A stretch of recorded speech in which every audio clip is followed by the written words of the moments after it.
Olá, sejam muito bem-vindos ao nosso jornal Hora Jurídica. Você já sabe, o nosso encontro diário todos os dias às 18 horas, inclusive na semana do Natal. E para essa semana nós preparamos algumas matérias especiais, falando de alguns julgamentos que foram mais emblemáticos ou que, de alguma certa forma, chamaram mais atenção no ano de 2025. E a gente vai começar a nossa semana do Natal falando do julgamento que aconteceu lá na primeira turma no Supremo Tribunal Federal, referente ao chamado Núcleo 1 da trama golpista, que envolveu o ex-presidente Jair Bolsonaro e outras autoridades e generais de 4 estrelas e muitas estrelas que acabaram sendo condenados por conta daqueles atos que acabaram culminando com os atos atentatórios do 8 de janeiro de 2023. Então fique com a gente que nós vamos trazer muitas informações para relembrar um pouquinho o passo a passo desse julgamento que aconteceu lá no Supremo e falar também de COP30, que esse foi o ano 2025, o ano do meio ambiente, e Brasil sediou uma grande conferência no âmbito das Nações Unidas e esperamos que os frutos sejam colhidos daqui para frente. A Ilda Cavalcante trouxe uma matéria especial para falar sobre os resultados da COP30 e eu, Fábio Panunzio e Carolina Vilela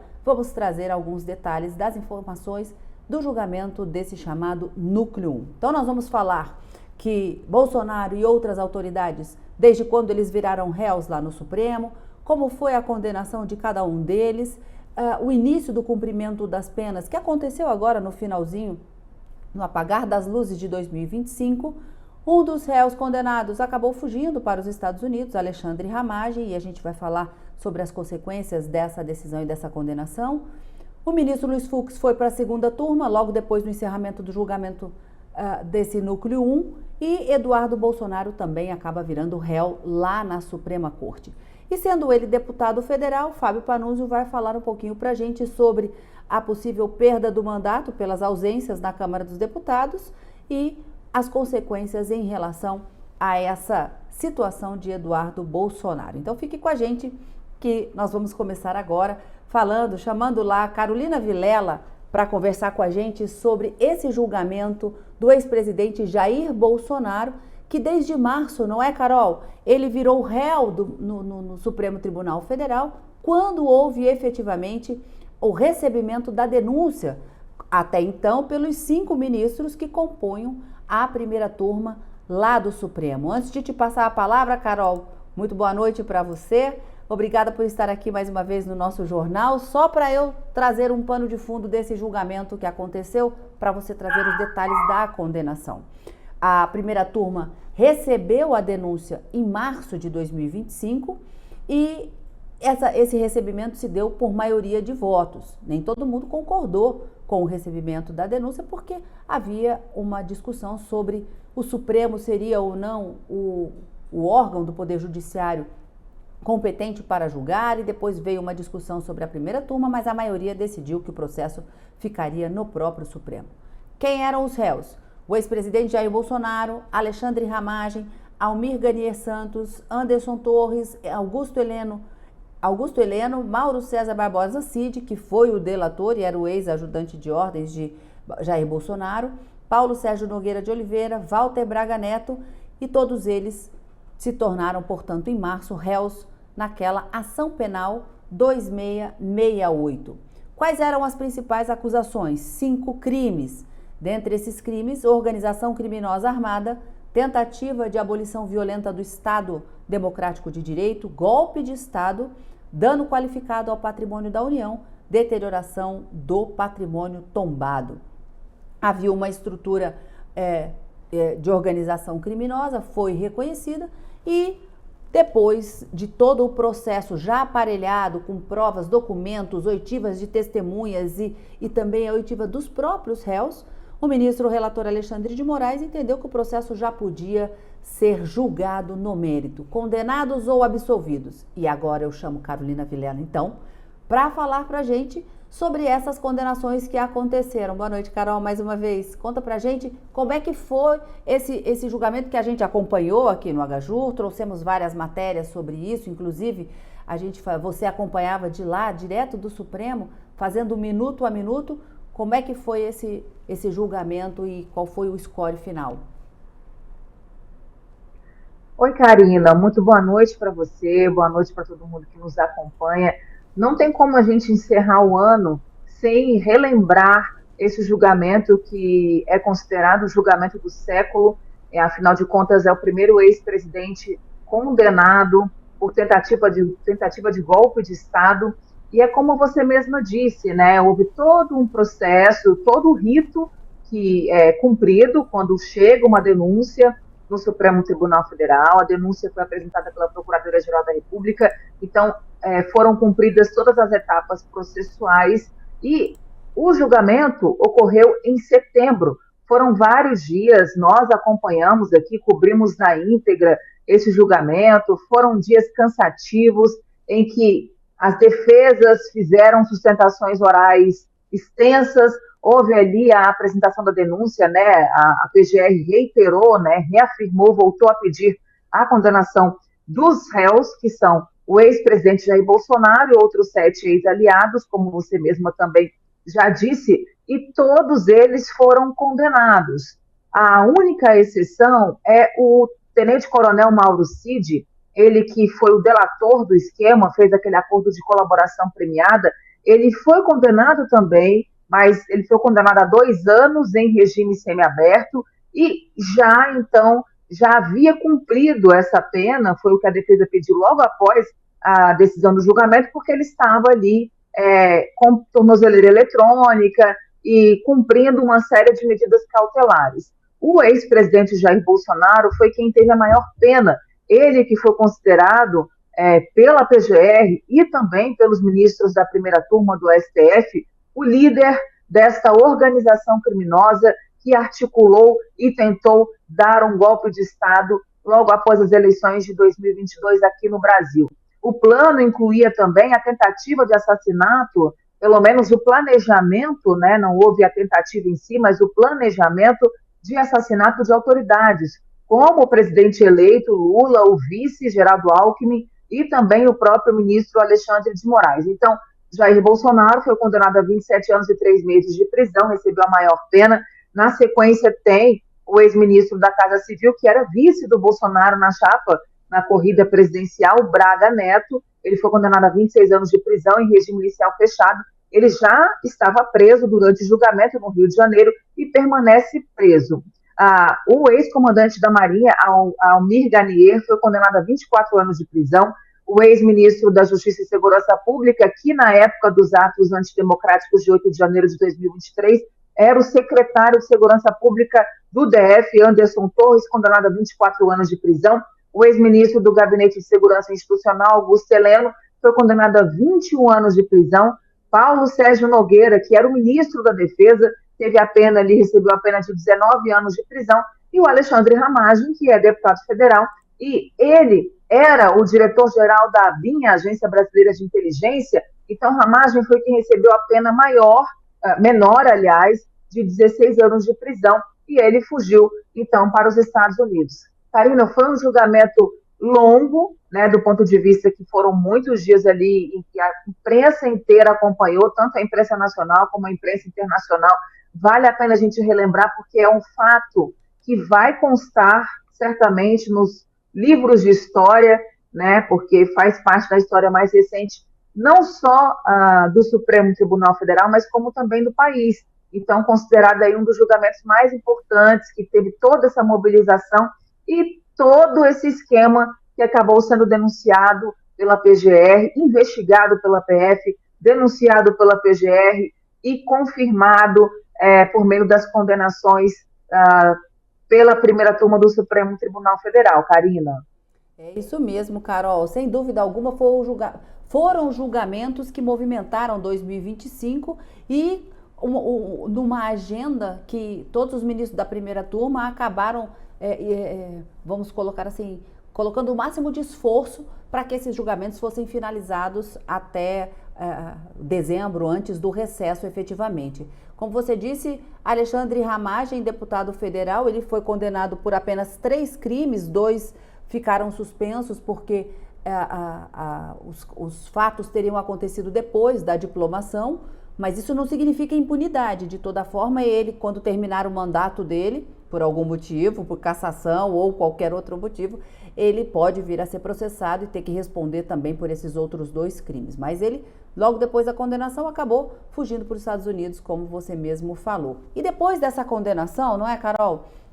Me corrija se eu estiver errada, a qualquer momento você pode me interromper, porque a Carol foi quem acompanhou de frente todo esse julgamento, desde as sustentações orais até o voto ministro a ministro, lá no Supremo Tribunal Federal, trazendo as informações aqui no nosso portal, que você já sabe, hjur.com.br. Mas foi efetivamente depois dessa condenação que foram abertos os prazos para recursos, e muitas pessoas diziam, né, se Jair Bolsonaro iria para Papuda ou não, que o ministro Alexandre de Moraes estaria, inclusive, visitando o presídio para saber quais eram as instalações. E depois de transitar em julgado essa sentença penal condenatória, quando já não cabia mais recurso, em 25 de novembro, o ministro Alexandre de Moraes dá uma caretada dizendo assim, olha, acabaram-se os prazos para recursos e agora todos os réus que foram condenados vão começar a cumprir as penas. Então, dá-se início a uma terceira fase, que é o início da execução da pena, e todos eles hoje, com exceção de Alexandre Ramagem, que acabou indo para os Estados Unidos, estão cumprindo pena em alguns presídios, outros no batalhão da PM, como, por exemplo, Anderson Torres, o ex-presidente Jair Bolsonaro na superintendência da PF, enfim, todos eles, alguns já estavam presos, como Walter Braga Neto, outros acabaram também se recolhendo, já dando início ao cumprimento dessa pena. Com exceção de Mauro Cid, né, Carol? Porque ele foi o grande delator, colaborador premiado, e a pena dele, como você falou, foi a menor de todas em razão dessa colaboração, mas ele também está cumprindo pena, no regime aberto. Então, Karina, teve essa questão aí do ministro Alexandre de Moraes, todas as defesas, com exceção também do Mauro Cid, apresentaram os recursos dentro do prazo. E aí o ministro Alexandre de Moraes rejeitou esses recursos e, na sequência, ele determinou o fim do processo, né? Acabou o processo, então não cabia mais nenhum tipo de recurso, e determinou ainda o início imediato do cumprimento das condenações, do cumprimento da sentença, na verdade, né? E aí, o ex-presidente Jair Bolsonaro, ele já estava preso, porque ele foi preso, havia um risco de fuga que foi apontado pela Polícia Federal. O filho dele, o senador Flávio Bolsonaro, havia convocado uma vigília para um sábado, uma vigília à noite, em frente ao condomínio em que morava o ex-presidente Jair Bolsonaro, em que mora, né? Porque, na verdade, ele está preso, mas é onde fica a residência dele.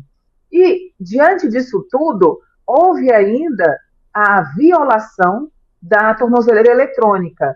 Então, diante desse cenário, o ministro Alexandre de Moraes determinou a prisão preventiva do ex-presidente Jair Bolsonaro. Isso ocorreu num sábado, ele foi levado para a superintendência da PF aqui em Brasília, e quando houve a determinação do cumprimento, início do cumprimento da pena, Bolsonaro já estava preso na superintendência da PF. Antes disso, havia, claro, sim, muita especulação em torno de qual local seria indicado para que Bolsonaro cumprisse essa pena de 27 anos e 3 meses de prisão. A Papuda era um desses lugares que chegou a ser ventilado por muita gente, então havia também essa preocupação em relação à defesa do ex-presidente Jair Bolsonaro, mas não, ele continua na superintendência da PF, uma cela especial. Os outros réus também foram presos, também tiveram o início imediato do cumprimento destas penas.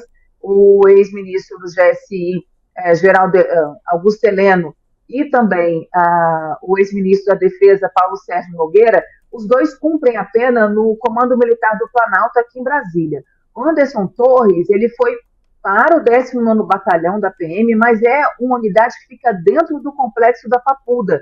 Essa unidade é conhecida, é chamada de Papudinha. Bolsonaro e Anderson Torres têm salas especiais. Então, o ex-presidente Jair Bolsonaro tem televisão, ar-condicionado, Anderson Torres também. O Supremo Tribunal Federal chegou a divulgar um vídeo que mostrava as instalações onde Anderson Torres está cumprindo a pena.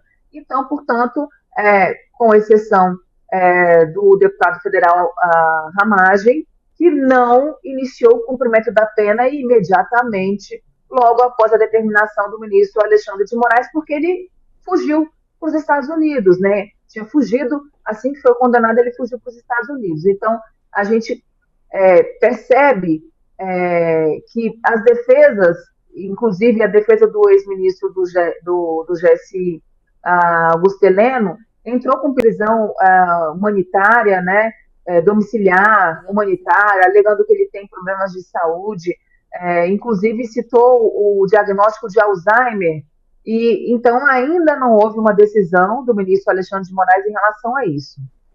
É isso mesmo, Carol. E no meio de tudo isso, ao final, o ministro Fux, logo depois do julgamento, da condenação, ele acabou, ele ficou sozinho, isolado, num voto solitário pela absolvição do ex-presidente. Ele votou, deu um voto longo, eu não sei nem se foi o voto mais longo que o Supremo já pôde ver, de 13 horas aproximadamente, em que ele não conseguiu ver a materialidade do crime de organização criminosa. E ele ficou, eu não sei, muito se falou de que ele teria se sentido mal, mas ele explicou dizendo que já era uma vontade dele, uma conversa que ele tinha realizado com o ministro aposentado Luiz Roberto Barroso, que ele tinha uma vontade, sim, uma expectativa de ir para a segunda turma.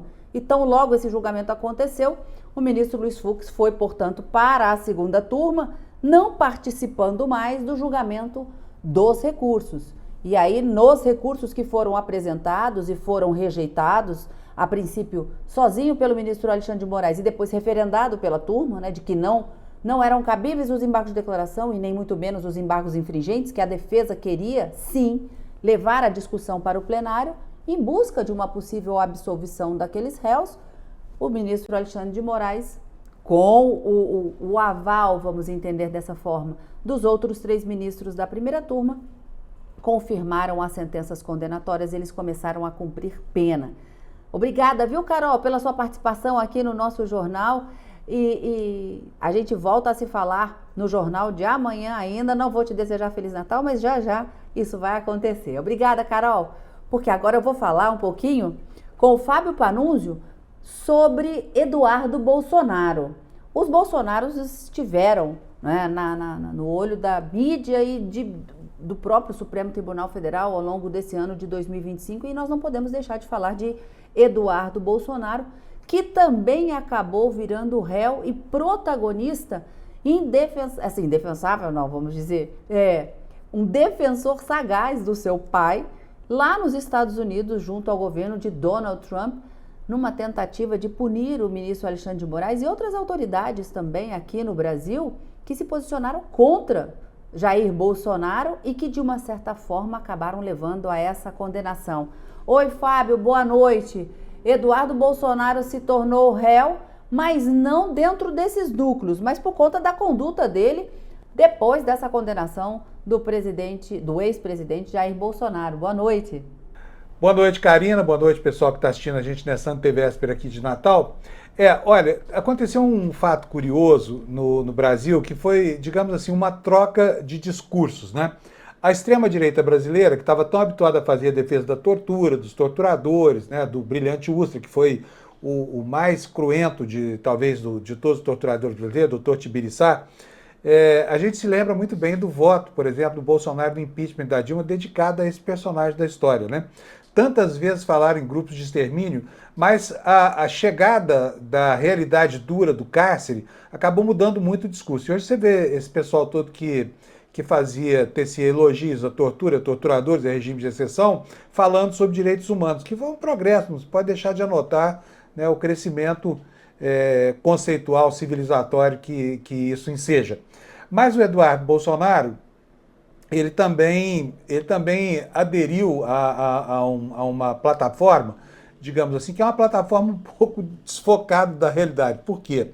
porque ele falou que estava sendo perseguido pelo Estado como se aqui houvesse uma ditadura no Brasil. Mas acontece que nós temos aqui o devido processo legal, o mandato dele estava preservado, não havia ninguém sendo torturado, ele não foi torturado, ninguém cassou o direito à expressão, reunião, nada disso. Então, um exagero retórico que a gente atribui ao clima de polarização para poder explicar posições que muitas vezes não encontram explicações na lógica cartesiana do dia a dia da política, que, aliás, fica cada dia mais difícil de entender. E o Eduardo Bolsonaro resolveu, de moto próprio, ir para os Estados Unidos, dizendo que estava sendo perseguido no Brasil e queria permanecer lá nos Estados Unidos para continuar lutando pela anistia.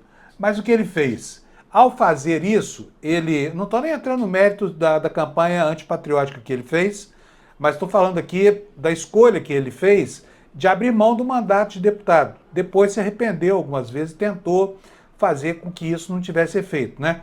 A gente se lembra aqui que a deputada Caroline de Tone, por exemplo, do PL lá de Santa Catarina, inclusive chegou a abrir mão do cargo dela de líder da minoria da Câmara para que ele pudesse ser nomeado e aí na condição de líder ele não precisaria, em tese, registrar presença, mas não deu certo. E aí ele vem acumulando faltas. No dia 28 de novembro passado, ele chegou a 50 faltas, estourou todos os limites. E o que o regimento interno fala? O que a Constituição brasileira fala? Fala que o deputado que faltar 1/3 das sessões, não é metade não, é 1/3, perde o mandato. Por que não aconteceu isso ainda? Porque, primeiro, a Câmara tem um espírito de corpo enorme, né? E não é só o Eduardo Bolsonaro que está numa situação muito difícil ali, não. Tem outros deputados, daqui a pouquinho eu falo sobre eles, tá? A Câmara dos Deputados, ela não tem como salvar o mandato do Eduardo Bolsonaro mais. Só que o momento da cassação é março do ano que vem. No dia 5 de março do ano que vem, a Câmara é obrigada, então, a contabilizar essas faltas e decretar extinto o mandato do deputado Eduardo Bolsonaro e aí o suplente dele assume, né? Ocorre que tudo isso faz com que o gabinete dele continue funcionando e vai pesando para o contribuinte brasileiro, porque ele é um deputado sem atividade, não está lá a serviço da representatividade, não representa seus eleitores, mas tem lá, acho que são 9 funcionários, se não me falha a memória, que já consumiram aí mais de R$500 milhão ao longo desse período em que o Eduardo Bolsonaro está ausente, do contribuinte brasileiro, né? Então a situação dele é muito ruim e a Câmara poderia atalhar isso, inventando uma maneira de entregar uma representação ao Conselho de Ética, antecipar o momento da decretação da vacância do mandato dele, mas a Câmara não fará isso. E não fará por quê? Porque tem casos anteriores também. Nós podemos nos lembrar aqui do caso da Carla Zambelli, por exemplo, cuja situação é ainda pior do que Eduardo Bolsonaro. Eduardo Bolsonaro está sendo processado, contra ele ainda não há uma sentença condenatória. Então ele não está privado dos seus direitos políticos por condenação criminal. O que deve acontecer no ano que vem, porque afinal de contas todo esse movimento dele lá nos Estados Unidos acabou redundando na abertura de um processo por coação do Supremo Tribunal Federal, né? Por causa da Lei Magnitsky e por causa das tarifas. E agora não há salvação, né? Então em março, quando março chegar, ele deixará de ser deputado. Não sei quando vai ser julgado, mas é muito provável que ele seja julgado no ano que vem e aí se torne inelegível por causa da condenação criminal, né? Então, só para lembrar do caso da Carla Zambelli, ela já está condenada. No caso dela ainda não há procrastinação. Né, duas condenações já. 2 condenações. E a primeira condenação já tem 7 meses de duração. E a Câmara até hoje não cassou o mandato da Carla Zambelli, numa demonstração que a cidadania brasileira fica, né, pasma de ver acontecer, porque o que se espera de um Congresso sério é que os dignitários, né, os homens que são os representantes do povo, tenham a sua honra pessoal para defender. Eu, por exemplo, não gostaria de estar do lado de uma pessoa condenada pelos crimes que a Carla Zambelli foi condenada, sabe? É muito desonroso isso. Mas, em todo caso, a conduta pessoal dela não é problema meu, não é problema seu, mas é problema da Câmara. E a Câmara ainda não cassou o mandato da Carla Zambelli. Vamos ver quando é que isso se dará, né? Porque, afinal de contas, isso tudo tem pegado muito mal para o Congresso. Existe uma campanha que está irritando tanto o Hugo Mota, que é o presidente da Câmara, quanto o Davi Alcolumbre, presidente do Senado, que tem como mote a hashtag, né, o bordão Congresso Inimigo do Povo. E não é por acaso, né? Ao defender gente que tem essa folha corrida, o que o Congresso Nacional está fazendo? Está se autodesprestigiando. Essa é Essa é a situação. E agora nós temos um terceiro caso, que é o caso de outro autoexilado, alegando as mesmas razões, que é a ditadura, que está sendo perseguido, de outro condenado, né? Que é o Alexandre Ramagem, o ex-diretor da ABIN, que cuidava também da ABIN Paralelo. Está condenado. Nesse caso também não há dúvida. A Constituição fala, condenação criminal perde os direitos políticos na mesma hora, perde o mandato. O que está faltando para a Câmara fazer isso? Quem sabe se o espírito natalino, né? Ou então todos os eflúvios agora da passagem de ano, não façam os corporativistas master da Câmara, principalmente o deputado Hugo Mota, entender que passou da hora de prestar contas ao povo brasileiro, que afinal de contas não é só defender o colega de plenário, né, para que ele não seja alcançado pela lei, até porque isso pega mal para burro, né, Karina? E não vamos muito longe, né, Fábio? É o descumprimento de uma decisão judicial. O que mais salta aos olhos num Estado em que a Constituição ela é aberta, dizendo no próprio preâmbulo que é um Estado democrático e de direito, um poder deixar de cumprir a ordem do outro poder acaba violando também, de uma certa forma, essa democracia. Então, e nós temos 3 situações de deputados federais que estão no exterior ainda recebendo as verbas públicas e não comparecendo e não trabalhando. Como justificar, então, para o povo que efetivamente é quem paga o salário deles e que efetivamente não há o cumprimento dessas decisões judiciais? É realmente algo que eu também não gostaria de compartilhar, efetivamente, de ladear com essas pessoas. Mas e agradeço, aqui, Karina, Uhum. Karina, só uma observaçãozinha. Claro. Aqui não se trata de opinião de ninguém, tá? O fato é o seguinte, esses 3 nomes estão condenados. O Eduardo Bolsonaro não está condenado criminalmente, mas está condenado à luz do regimento da Câmara, porque ele faltou mais de um terço, então é um assunto encerrado. Alexandre Ramagem, o caçula dos 3, a mesma coisa. A Carla Zambelli, que é primogênita dessa leva de condenações, também. Então, quer dizer, aqui não se trata de opinião, é realmente uma vergonha para um parlamento de um país ter 3 parlamentares implicados como esses aí, né? Enfim, com atitudes voluntárias que tomaram, por exemplo, no caso do Eduardo Bolsonaro, abrindo mão de um mandato concedido, foi o mandato popular mais votado de São Paulo. E o deputado abriu mão do mandato para quê? Para ir tentar uma campanha quixotesca lá nos Estados Unidos, né? E está errado, à luz da lei, à luz do regimento, não há discussão, não tem mais, tem que caçar, assunto encerrado, só que esse assunto só vai ser encerrado mesmo, sabe-se lá quando, agora no ano que vai entrar daqui a mais 8 dias. Exatamente, Fábio. Agradeço a participação aqui no nosso Jornal Hora Jurídica e amanhã a gente tem mais um jornal antes do Natal e como eu disse para Carolina Vilela, digo para você também, ainda não vou te desejar Feliz Natal, embora você já mora no meu coração há muito tempo, mas amanhã a gente se despede e se cumprimenta mais uma vez. Obrigada, Fábio, boa noite. Combinado. Um beijo, Karina, obrigado. Outro, tchau, tchau. E agora nós vamos falar sobre meio ambiente, porque esse ano foi ano de COP30, lá em Belém do Pará. E eu vou chamar a Hilda Cavalcante para falar um pouquinho para a gente sobre um balanço do que foi esse evento que o Brasil acabou sediando, mas é um evento no âmbito da Organização das Nações Unidas. Então, em novembro, nós tivemos essa realização da COP, que foi a Conferência da ONU sobre Mudanças do Clima no Brasil. E a Hilda Cavalcante vai fazer um balanço para a gente sobre o que aconteceu e quais são as expectativas. Boa noite, Hilda. Boa noite, Karina. Boa noite a todos que estão nos acompanhando. Olha, eu vou fazer um balanço breve do que foi realizado, porque foram muitas as expectativas, foi muita espera e no final houve críticas, assim como houve expectativas superadas também, elogios em relação a questões que não se esperava que fossem positivas e terminaram sendo, mas principalmente em relação ao judiciário, que é o que talvez nos interesse mais e tenha sido pouco divulgado como resultado desse balanço da conferência.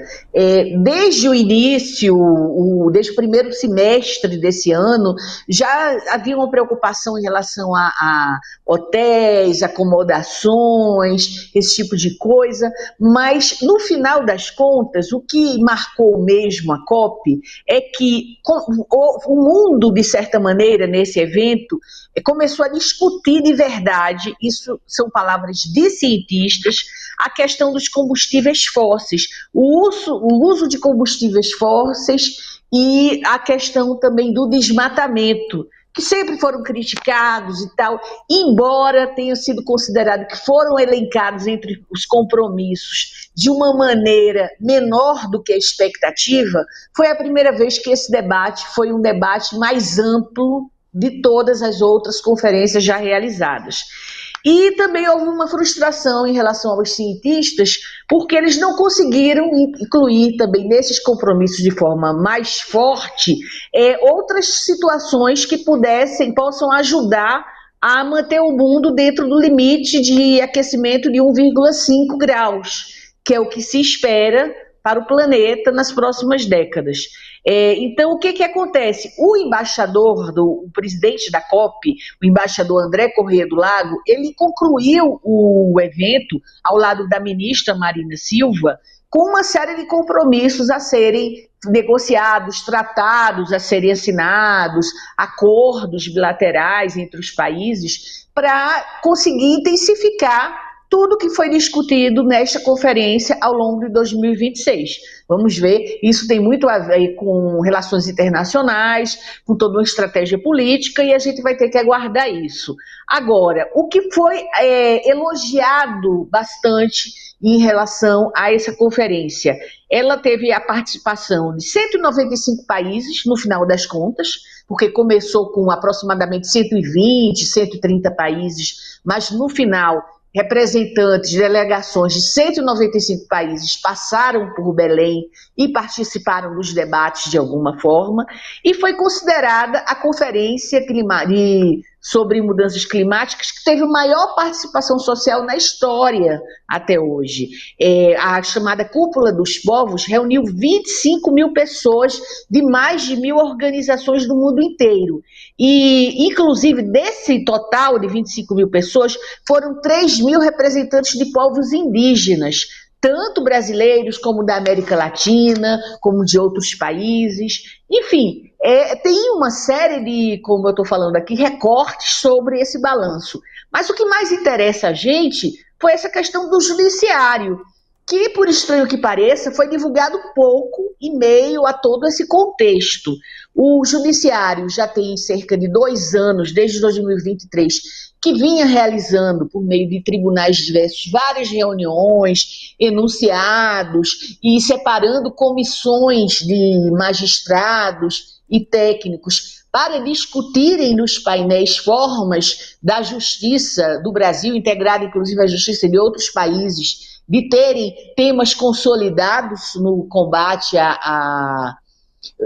o combate a prejuízos, danos ao meio ambiente como um todo, mas foram fixados 3 compromissos como resultado dessa COP.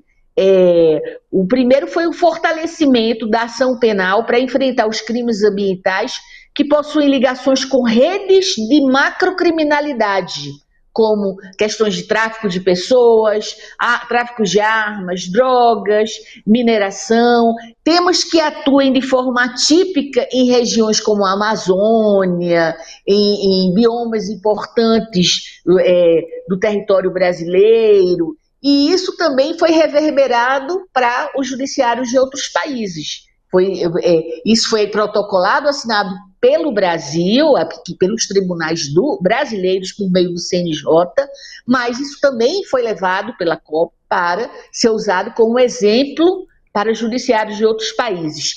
O segundo item que ficou definido nessa conferência, Karina, foi o reforço de políticas de sustentabilidade e de responsabilidade social nos tribunais brasileiros. E lembrando que nós temos 94 tribunais. Então, se forem ampliados esses esforços, e esforços internos, inclusive, nos próprios gabinetes, isso vai ser muito interessante para todo mundo. Lembrando que os tribunais já fizeram assim, uma redução significativa nos últimos anos do uso de papéis, né? Aqueles acervos processuais, mas que ainda é uma carga grande em toda a justiça brasileira. E, por fim, um dos pontos mais importantes foi a assinatura da chamada Declaração de Compromisso da Magistratura Brasileira, por meio do CNJ, intitulada Declaração de Juízes sobre Justiça Climática, com uma série de enunciados voltados para o tema. Aí é importante falar, Karina, a gente não tem ainda como reunir todos esses enunciados, porque eles foram feitos ao longo, como eu disse, de anos, desde 2023, por vários tribunais. O TRF1 foi um tribunal que participou muito disso, o CNJ foi um dos tribunais que coordenou essa articulação toda, mas algumas coisas têm chamado a atenção. Um deles, por exemplo, é o julgamento de vários processos em que os ministros, quando se fala de causa ambiental, e os ministros passaram a chamar a questão do dano... ação coletiva ambiental, não, o que eu queria dizer aqui para você o dano moral ambiental, no caso. Isso não era considerado antigamente, porque o dano coletivo ambiental teria que passar pelo dolo das famílias que sofreram aquele dano ambiental, teria que passar pela dor dessas pessoas, e agora eles consideraram que não, que o dano ambiental ele é um dano coletivo, sim, porque ele afeta toda a comunidade. Isso foi uma mudança nos parâmetros assim, de entendimento do judiciário e que tem sido julgado muito pelo STJ. Inclusive foi julgado até pouco tempo, até o início de dezembro, houve definições, julgamentos com decisões nesse sentido.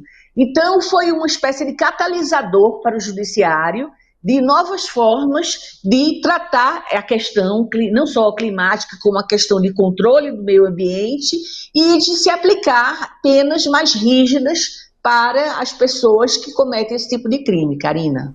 Muito bom, Hilda. A gente tem que esperar, né, para aguardar para a colheita dos frutos em decorrência dessa conferência. Mas que o Brasil acabou sediando e tendo esses holofotes do mundo todo, e uma preocupação muito grande, não só com a floresta amazônica, mas também com a floresta do país, de todo o mundo, sem qualquer tipo de hipérbole, né? Porque aqui a gente fala em mundo, planeta Terra, né? Mas a mudança de clima não é a floresta amazônica, chamada de pulmão do mundo, mas nós temos todos os biomas, temos uma diversidade no Brasil e temos em todo o planeta biomas e especificidades que todas juntas precisam ser cuidadas e precisam dessa ajuda do judiciário para que haja esse controle com rigor do sistema de justiça, de uma maneira geral. E um compromisso entre os países, né, para que cuidem e para que zelem, porque o meio ambiente não é algo que é só para a gente, mas a gente deve cuidar hoje para gerações futuras também. Esse é o dever de proteção que até a nossa própria Constituição, pela primeira vez, colocou dispositivo expresso para a proteção do meio ambiente, lá na nossa Constituição, que em outras não haviam. Mas muito obrigada, Hilda, pelos seus esclarecimentos. A gente volta a falar mais sobre o meio ambiente e sobre outros especiais que você fez e acompanhou ao longo desse 2025 no Jornal de Amanhã. Agradeço a participação aqui e, como eu falei para o Fábio e para a Carol, boa noite a todos. Só amanhã tem Feliz Natal. Obrigada, Hilda, mais uma vez. Obrigada.